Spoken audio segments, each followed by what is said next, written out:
all these exit polls are not final, are not official. அது ஃபைனலும் கிடையாது, அஃபிஷியலும் கிடையாது இல்லையா? அதை வந்து ஒரு பார்ட்டிக்கு ஏதோ கொடுத்துருக்காங்க, அவ்வளோதான். அதில் யார் கரெக்டாக பண்ணாங்க, ஆய்வை நீங்கள் சரியாக பண்ணீங்கன்னா எல்லாருக்கும் ஒரே ரிசல்ட் தானே வரும். இதே தமிழ்நாடு மக்கள்கிட்ட தானே இவங்க எல்லாரும் வாக்கு எடுத்துருக்காங்க, இங்கே தானே எடுத்துருப்பாங்க. அப்போ இங்கே ஒருத்தருக்கும் எப்படி வெவ்வேறு தான் வரும். அதர்ஸில் வந்து 0 அப்படின்லாம் இருக்குது. ஒரு சிலரில் வந்து டிவிகேக்கு 0ன்னு கொடுத்துருக்குறாங்க. அப்போ சீமான் ஃபேக்டர் எப்படி ப்ளே பண்ணியிருக்கு? It has not played any role. என்ன ரோல் ப்ளே பண்ண முடியும்? அது எலிமெண்ட்ஸ் ஆஃப் சயின்ஸில் முக்கியமான எலிமெண்ட் என்னன்னா ரிப்பீட்டேட்டிவ்னஸ். நீங்கள் எத்தனை முறை ரிப்பீட் பண்ணாலும் உங்களுக்கு ஒரே ரிசல்ட் தான் வரணும், அதான் சயின்ஸ். அப்படி வரலன்னா அது சயின்ஸ் கிடையாது. அப்போ இவங்க இத்தனை பேர் எத்தனை முறை ரிப்பீட்டேட் பண்ணாலும் ஒரே ரிசல்ட் வந்தால் தான் இது அந்த ஆய்வுகள் தான் சரியான ஆய்வுகள். ஒரு ரூமில் உட்காந்துட்டு ஒரு இடத்துல உட்காந்துட்டு 10 பேர்ட்ட ஃபோனை போட்டு கேட்டுட்டு அவன் எந்த ஊர், எந்த டெப்போகிராஃபி, என்ன ஏஜ் எதுவுமே இல்லாமல் போட ரிசல்ட்னு போடுறது ஒரு பக்கம், உண்மையே போய் ஆய்வு செய்கிறது ஒரு பக்கம். One thing is final, this election is TVK election. டிவிகேவை மையப்படுத்திய எலெக்ஷன், டிவிகே வருவதற்காகவே மக்கள் வாக்களித்த எலெக்ஷன். தமிழ்நாடுல மட்டும்தான் அன்ஈக்குவலாக வந்திருக்கு எக்ஸிட் போல்ஸ் ரிசல்ட்டு. மற்ற ஸ்டேட்டில் கம்பேர் பண்ணும்போது கிட்டத்தட்ட ஈக்குவலாக தான் வருது. ஆனால் ஏன் தமிழ்நாடுல மட்டும் இவ்வளோ டிஃப்ரெண்ட்? ஏன்னா இங்கே தமிழ்நாடுகளில் ஒன்றும் முறையாக ஆய்வு பண்ணல.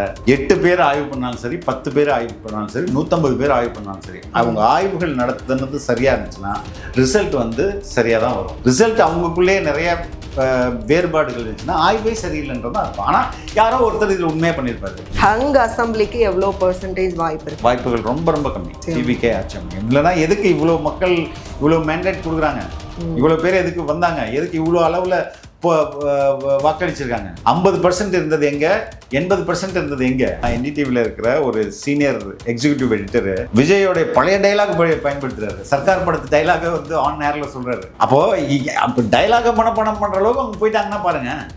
அப்போ இங்க வந்து விஜய் ஃபேக்டர் மட்டும்தான் வந்து எலெக்ஷனே. அதான் நான் தொடக்கது. இந்த தேர்தல் தாவேகாவை பதவியில் அமர்த்த வேண்டும், அதற்காகவே மக்கள் வாக்களித்து தேர்தல் இது. வணக்கம் சார். வணக்கம். ஏடிஎம்கேன்னு ஒரு பார்ட்டி இருக்கு, அவங்களும் வந்து எக்ஸ்பீரியன்ஸ்டு பார்ட்டி. அவங்களுக்கு இடமே 3வது இடம் போவாங்க அப்படின்னு எக்ஸ்பெக்ட் பண்ணப்பட்டது. ஆனாலும் அவங்களுக்கும் ஒரு 3 இடத்துல வந்து மெஜாரிட்டி கொடுத்துருக்காங்க. நீங்க வந்து அது first of all these exit polls are not final, or not official. Correct? அது ஃபைனலும் கிடையாது, அஃபிஷியலும் கிடையாது இல்லையா? அதை வந்து ஒரு பார்ட்டிக்கு ஏதோ கொடுத்துருக்காங்க, அவ்வளோதான். அதில் யார் கரெக்டாக பண்ணாங்க, நீங்கள் ரொம்ப பேசிக்மா ஆய்வை நீங்கள் சரியாக பண்ணீங்கன்னா எல்லாருக்கும் ஒரே ரிசல்ட் தானே வரும். இதே தமிழ்நாடு மக்கள்கிட்ட தானே இவங்க எல்லாரும் வாக்கு எடுத்துருக்குறாங்க, இங்கே தானே எடுத்துருப்பாங்க. அப்போ இங்கே ஒருத்தருக்கும் எப்படி வெவ்வேறு தான் வரும். If a research is done properly, result should come for the same for all the 3, all the 10. எத்தனை பேர் எடுத்தாலும் அவங்களுக்கு இப்போ நான் ஒரு எலெக்ஷன் சர்வேல முன்னாடி எடுத்திருந்தோம். அவர் வந்து ஆல்மோஸ்ட் 150, 160 to 200 வரையும் தாவேகாக்கு வரேன்னு சொல்றாரு. அவரும் சர்வே தான் பண்ணியிருக்காரு. அவர் இதுக்கு முன்னாடி ரொம்ப கிளியரா பண்ணியிருக்கிறாரு. அதை எடுத்துன்னு போய் டிஎம்கேலையும் காட்டியிருக்கிறாரு. டிவிகேவோட ஸ்போக்ஸ் பர்சன் ஒருத்தர், அவர் ஆஸ்ட்ராலஜரும் கூட, அவர் கூட சொல்லியிருக்காரு 140 above 170 above வந்து ரீச் பண்ணும் டிவிகேன்ட்டு. அப்போ எப்படி இந்த ஹியூஜ் டிஃப்ரென்ஸ் வந்து டிவிகே நிறைய சொல்றீங்க, மற்றவங்கெல்லாம் வந்து கம்மி? நான் சொல்வதற்கு என்கிட்ட ஒரு அடிப்படை ஆதாரத்தின் அடிப்படையில் தான் சொல்றேன். மக்களுடைய சொல்ற அவங்க முடிவுகள், நம்ம தேர்தலில் நடந்திருக்க வாக்குப்பதிவு, இது ரெண்டையும் கம்பேர் பண்ணாலே முடிஞ்சது. சீமான் ஃபேக்டர். ஓகே. நிறைய இடத்துல அதர்ஸில் வந்து 0 அப்படின்லாம் இருக்குது. ஒரு சிலரில் வந்து டிவிகேக்கு 0ன்னு கொடுத்துருக்குறாங்க. அப்போ சீமான் ஃபேக்டர் எப்படி ப்ளே பண்ணியிருக்கு? It has not played any role. என்ன ரோல் ப்ளே பண்ண முடியும்? அது மேபி தமிழ் தேசியம் சீமான் அவர்களுக்குன்னு ஒரு ஓட்டர்ஸ் இருக்கிறாங்க. எப்படி அவங்களுக்கு வந்து அப்போ சீட்ஸே இல்லைன்னு ஒரு சிலர் சொல்கிறாங்க. சில பேர் 5 to 6 அதர்ஸ்க்கு கொடுத்துருக்காங்க. இது எப்படி மேட்ச் ஆகும்? இல்லை, மேட்ச் ஆகாதுமா. நீங்கள் பாருங்களேன், நம்ம எல்லாமே இது அசம்ஷன் தான். நீங்கள் கேட்குற ஒவ்வொரு கேள்வியும் ஹைப்போதெட்டிக்கல் தான். அவர் ரிசர்ச்சர் வந்து ஒரு ஹைப்போதீசிஸை ப்ரூவ் பண்ணுறதுக்கு ட்ரை பண்ணியிருக்கிறாரு, அதை அவர் சைடில் ப்ரூவ் பண்ணுறாரு. அதுவே ஹைப்போதெட்டிக்கல் தானே. அதை என் ரிசல்ட் தானே வந்து இவர் வந்து இவருடைய ப்ரொடக்ஷன் சரியா இல்லையான்றது May 3 தானே தெரியும். ஓகே. அதுவே ஒரு ஹைப்போதெட்டிக்கல். அந்த ஹைப்போதெட்டிக்கல நீங்க ஒரு ஹைப்போதீசிஸ் சொல்றீங்க, அதுல நம்ம எப்படி சொல்ல முடியும்? ஓகே. எக்ஸிட் போல்ஸ் ஆல்சோ வந்து அன்பிரடிக்டபிளாக இருக்கிறதுக்கு என்ன காரணம்?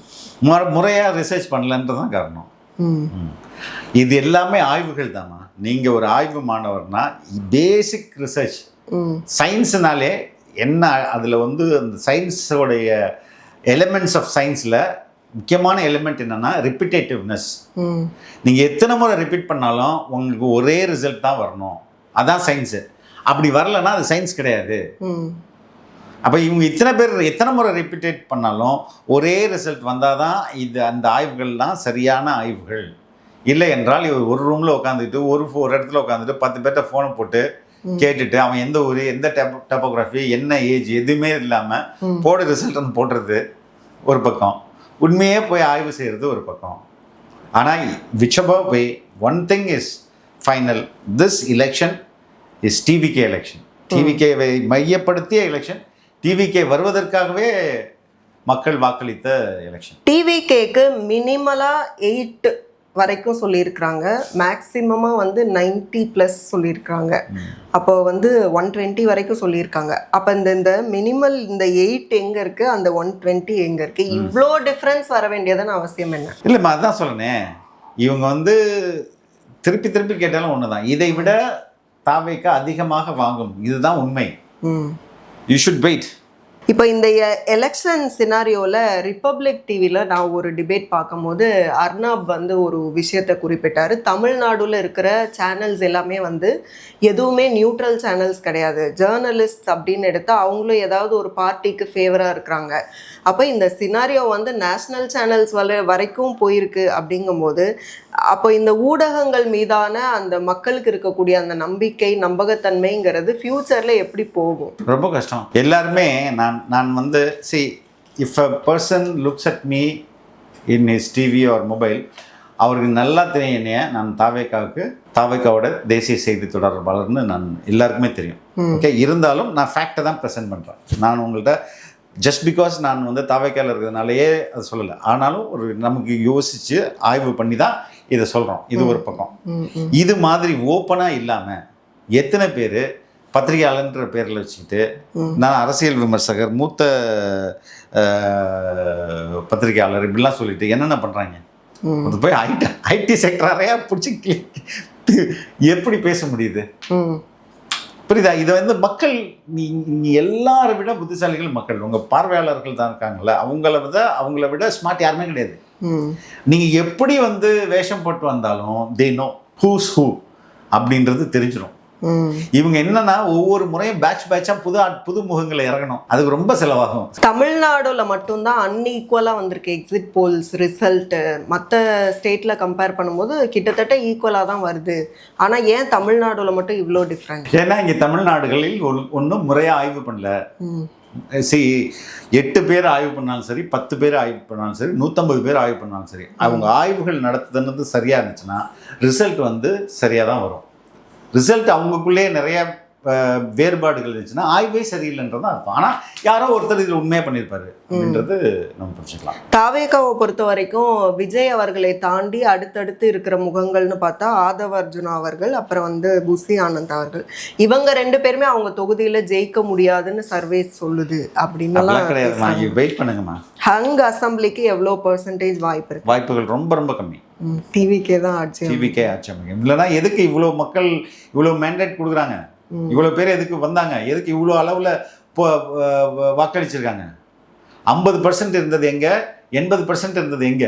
NDTVல ஒருத்தங்க சொல்றாங்க, இன்கேஸ் வந்து இந்தியா டுடேவோட அந்த எக்ஸிட் போல்ஸ் உண்மையானால் சிங்கிளா தான் வரும் அப்படி சொல்லி விஜய் அவர்களை மென்ஷன் பண்றாங்க. இந்த விஜய் ஃபேக்டர் இந்த எலெக்ஷன்ல ஏற்படுத்தி இருக்கக்கூடிய தாக்கம் எந்த அளவு?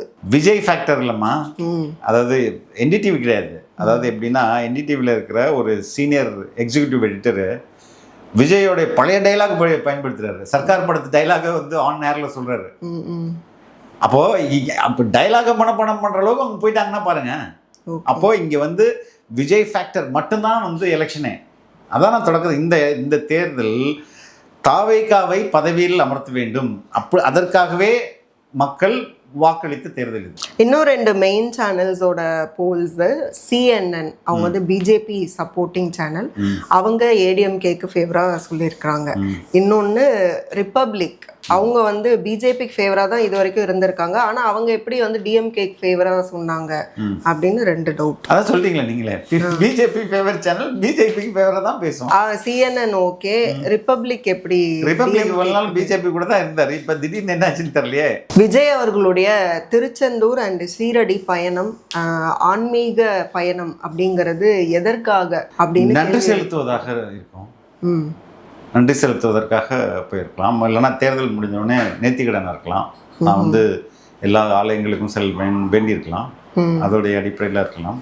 ஓப்பனாக தானே போனார். பட் பிஃபோர் எலெக்ஷன் அவர் இதை பண்ணியிருந்தா அதை அரசியல் படுத்தியிருப்பாங்க. ஆஃப்டர் எலெக்ஷன் அப்படிங்கும்போது இதன் மூலமாக அவர் சொல்ல வர மெசேஜ் ஏதாவது இருக்குதா? இல்லைம்மா, he is a most secular person. அதை நீங்கள் தலைவரே, அதாவது என்ன சொல்ற, ஒரு மத சார்பின்மையா இருக்கிறது இருக்குல்ல, அது பெரிய விஷயம் இல்லை. இங்கே இவங்களை வந்து ஸ்டாலினை வந்து ஒரு கோயிலில் போய் சாமி, அவங்க ஆல்சோ செக்யூலர் தானே. இல்லை, அப்புறம் எத்தனை முருகன் கோயிலுக்கு போயிருக்கிறாரு, எத்தனை மசூதிக்கு போயிருக்கிறாரு. அவங்களுக்கு கடவுள் நம்பிக்கை அப்போ அப்புறம் அவன் இல்லைன்றது போய் தானே. அவங்களுக்கு இல்லாம இருக்கலாம், அவங்க வீட்டில் எதுக்கு பண்ணியிருக்காங்க, அவங்க வீட்டில் பண்ணுறாங்களே, இப்போ யாகமெல்லாம் பண்ணுறாங்களே. ஓகே, எதுக்கு யாகம் பண்றாங்க? யாகத்தினால் இந்த ஆட்சியை மீட்டெடுத்துட முடியுமா? முடியுமாமா? இன்னொன்னு, ஒரு ஜோசியர் பேச்சை வந்து விஜய் கேட்டுக்கிட்டே இருக்கிறாரு, அதெல்லாம் போய்மா. நீங்க வந்து தட்ஸ் ஆல் நான்சென்ஸ். எப்படி ஒரு இந்த அளவுக்கு மக்கள் வந்து நம்பிக்கை உள்ள தலைவர் எப்படிமா அது? அது உருட்ட வேண்டிய. நீங்க என்ன, யார் பார்த்தா யார் கேட்டா எல்லாத்தையும் உருட்டிட்டே இருக்க வேண்டியது தானே பக்கத்துல இருந்து. எப்படி அது அந்த தகவல்கள் அப்ப வந்து அது எல்லாமே பொய் தகவல் தானேம்மா. இப்போ எத்தனை பொய் தகவல் நம்ம வரிசையா பார்ப்போமா? டே 1லேருந்து என்னென்ன சொன்னாங்க அப்படின்றதெல்லாம் பார்ப்போமா? சிபிஐ என்னென்ன கேள்வி கேட்டுது அப்படின்னு சொன்னாங்களே, பொய் தகவல் தானே. இதோ போயிட்டாரு, அவர் பேர் என்ன, பவன் கல்யாணம் கூட பேசினாரு. அவர் பவன் கல்யாணம் என்ன சொன்னாரு, 20 வருஷம் வச்சுக்கோங்க நான் அவர்கிட்ட பேசின்னு சொன்னாரா? அப்போ ஒவ்வொன்றுமே பொய் தகவல் தானே. இப்போ அண்மையில வந்து ஒரு லிஸ்ட் ஒன்று எல்லாரும் வச்சு பேசியிருந்தாங்களே, உத்தேச பட்டியல், அதுவும் பொய் செய்தி தானே. வர்றது ஃபுல்லா பொய் செய்தி. இது ஒவ்வொரு பொய் செய்திக்கு நம்ம வந்து இது இல்லை இது இல்லை இது இப்படின்னு விளக்கிட்டு இருக்கணும். அவன் கற்பனை, பொய் செய்தின்றது கற்பனை தானம்மா. It has no limit. as long as நீங்கள் எவ்வளோ தூரம் கற்பனை பண்ணுறது திறமைசாலியோ அந்த அளவுக்கு கட்டிக்க வேண்டியது என்ன. காப்பி பேஸ்ட் அப்படின்னு வரும்போது முதலமைச்சர் வந்து அடுத்தடுத்து என்ன செஞ்சாலும் அதை நோட் பண்ணி விஜய் மாதிரியே பண்ணுறாருன்னு சொல்லி டிவிக்கே பரப்புறீங்க. இப்போ அவர் சைக்கிள் ஓட்டுனதை கூட விஜய் அவர்களை பார்த்து தான் பண்ணுறாருன்னு பரப்புறீங்க. எதுக்காக? அவர் விஜய் மாதிரி இப்போ பண்ண ஆரம்பிச்சுக்காரன்னு பரப்புவாங்க. சரி, தட்ஸ் ஃபன். அது பியாண்ட் தட் அதில் என்ன. ஆனால் தாவேகாவை காப்பி பண்ணுறதுக்கு ரொம்ப முயற்சி பண்ணுறாங்க, அது செட் ஆக மாட்டேங்குது. நக்கீரன் கோபால் அவர்கள் வந்து ஒரு அவங்களோட ஒரு வீடியோவில் வந்துட்டு விஜய் அவர்கள் வந்து குழந்தைகளை யூஸ் பண்ணதான் வந்து அந்த ஒரு செய்தி வந்துச்சுல, அதை எடுத்து பேசும்போது சட்டப்படி வந்து விஜய் பண்ணது தப்பு. ஏன்னா வந்து குழந்தைகளை தன்னுடைய ஆதாயத்துக்காக வந்து பேரண்ட்ஸை வந்து கன்வின்ஸ் பண்ண சொல்லியிருக்கிறாரு. இப்படிப்பட்டவர் வந்தாருன்னா, சிஎம் ஆனாருன்னா தமிழ்நாடோட நிலை என்ன? சரி, இப்போ எதுக்கு இதை தூக்கிட்டு வராங்க? ஃபர்ஸ்ட் இவ்வளோ நாள் நம்ம இது வந்து இன்னைக்கு சொல்ல தொடக்கத்துலேருந்து சொல்கிறாருல்ல, ஒவ்வொரு முறையும் சொல்லியிருக்கிறாரு. இதில் கடைசி நேரத்தில் இதுக்கு இப்போ பேசி பொருளாக மாற்றுறாங்க. எதுக்குமா மாற்றுறாங்க? விஜய் பண்ணது அப்போ தப்பு தானே. குழந்தைகளை எப்படி தப்புன்னு சொல்ல முடியும்? நீங்கள் எந்த சட்டத்தில் எப்படி இடம் இருக்கு? Is not done anything wrong. அதை வந்து கிட்டத்தட்ட அவர் எதில் ஈக்குவேட் பண்ணுறாருன்னா, குழந்தை தொழிலாளர்கள் வந்து பண்ணுறது எப்படி வந்து இது வந்து வேணும்னே இந்த நேரத்தில் எல்லாரும் பேசுவாங்க. ஒருத்தர் வந்து பேசினா பரவாயில்ல, எல்லாருமே பேசுவாங்க. அகெயின் இதுவும் ஒரு திட்டமிட்ட ஒரு அவதூறு பரப்புதல் தான். ஏன்னா நீங்கள் குழந்தைகள்லாம் பார்த்தீங்கன்னா ரொம்ப யூ பிளே வித் யுவர் சைல்டுமா. நான் வந்து என் குழந்தை கூட விளையாடத்தானே செய்கிறேன். விளையாடினது அப்படி விளையாட்டுக்கு எடுத்து போஸ்ட் பண்ண வீடியோக்கள் தானே வருது, புரியுதுங்களா? நான் வந்து பாரு அப்பா ஓட்டு போட மாட்டேங்கிறாரு சொல்லு அப்படின்னு சொன்னேன். நீ தாவேக்கு தான் ஓட்டு போடணும் அப்படின்னு சொல்லி நம்ம இதை விளையாட்டுக்கு தான் வீடியோலாம் எடுக்கிறாங்க. வீடியோ யாரும் நியூஸ் சேனல் போய் எடுத்தாங்களா? இல்லை, அவங்கவுங்க வீட்டில் அவங்கவுங்களுடைய செல்ஃபோனில் எடுத்து வெளியிடுற ஒரு வீடியோ. ஒரு பாட்டி கூட தான் வந்து நான் விஜய்க்கு தான் போட்டேன் ரகசியமாக சொல்லிட்டு ஓடுது, அப்படி ஒரு வீடியோ வருது. அதான் அவங்க எல்லாமே யூசர் ஜெனரேட்டட் கண்டென்ட் தான் அது. அப்போ அது மக்கள் வந்து தன்னுடைய ஒரு என்ன சொல்றது, தன் பையன்கிட்ட விளையாடுறதையும் தன் பொண்ணுக்கிட்ட செல்லமா அதுங்களை சீண்டி விட்டு விளையாட்டு பார்க்கறத எடுத்து போடுறாங்க. இது போய் ஒரு குற்றம் தூக்கிட்டு போறாங்களே, இவங்களை என்ன சொல்றது? ஈவன் ரங்கராஜ் பாண்டே அவர்கள் கூட ஒரு இதுல சொல்றாங்க, அது என்ன குழந்தைகள் சொல்றத பேரண்ட்ஸ் கேட்டுட்டு போய் டிவி கேக்கு ஓட்டு போட்டிருப்பாங்களா? அப்ப வந்து குழந்தைகள் வந்து பேரண்ட்ஸ் சொல்றத சொல்லுங்க, பேரண்ட்ஸ் ஏன் கேட்கக்கூடாது? அப்படி நிலை இருந்தா கூட அது வந்து அது சரியான போக்கு இல்லைன்னு அவருடைய உண்மையில் ஒரு ஓட்டு என்பது ரொம்ப வேல்யூபிள் ஓட்டு, ரைட்டுங்களா? அப்போ மாற்றத்தை விரும்புறவங்க அதை போட போறாங்க, ரைட்டுங்களா? அது குழந்தைங்க விரும்புது, அவ்வளவுதான். அப்ப குழந்தைகள் எது சொன்னாலும் நீங்க கேட்டுருவீங்க. குழந்தைகள் சொன்னவங்க கேட்காம வேற யார் சொன்னவங்க கேட்கறது? குழந்தைகள் சொல்றதை கேட்க கூடாதா? அதாவது பேரண்ட்ஸே வந்து சீக்கிரமா ஏமாந்துருவாங்க, குழந்தைகளை வந்து நிறைய பேர் வந்து ஈஸியா ஏமாத்திடுவாங்க. அப்படி குழந்தைகளை வச்சு அப்படி வந்து குழந்தைகளுக்கும் இந்த உலகத்துல இந்த வாழ்க்கையில ஒரு மிகப்பெரிய ரோல் இருக்கு. குழந்தையா இருக்கிற ரோல் இருக்குல்ல, சைல்ட்ஹுட் லைஃப், அதுவே ரொம்ப முக்கியம். அதெல்லாம் இவங்களுக்கு என்ன, அவங்க அதை பற்றி எந்த புரிதலும் இருக்காது. சைல்டுக்கு டெசிஷன் மேக்கிங்க்கு ஒரு ரைட் இருக்குல்ல, அது முடிவெடுக்கும் திறன் அதுக்கு இருக்குல்ல, அதுக்கும் அதில் நீங்கள் பங்கு கொடுக்கணும்ல. அதுக்கு நீங்கள் கொடுக்க முடியலன்னா இப்போ நீங்கள் என்ன மாதிரியான பேரண்டிங் இது? விஜயால தான் குழந்தைகள் அரசியல் பேசுகிறாங்க, அரசியல்னாலே விஜய் தான் அப்படின்னு அந்த ட்ரெண்ட் வந்துருச்சா? ஆமாம். எப்படி எங்க குழந்தைங்களுக்கு இப்போ தெரியுதுங்க, அவங்களுக்கு ரெண்டு விஷயம் தெரியுது. திமுகன்னு ஒரு கட்சி இருக்குது, தாவேக்கான ஒரு கட்சி இருக்குது, ரெண்டு கட்சி இருக்குது தான் அவங்களுக்கு தெரியுது. அது யாருக்கு எப்படி தெரிய வந்தது? குழந்தைகளுக்கு அவர்கள் பெற்றோர்கள் அவங்க டிவிலையோ மொபைல்லையோ உட்காந்து பார்க்குறத குடும்பத்தோடு பார்க்குறாங்களா? இப்போ இங்கே பெரும்பாலான குடும்பங்கள் தாவேக்காவுக்கு ஆதரவு நிலையில் இருக்கிறதுனால எல்லாத்தையும் உட்காந்து பார்க்குறாங்க.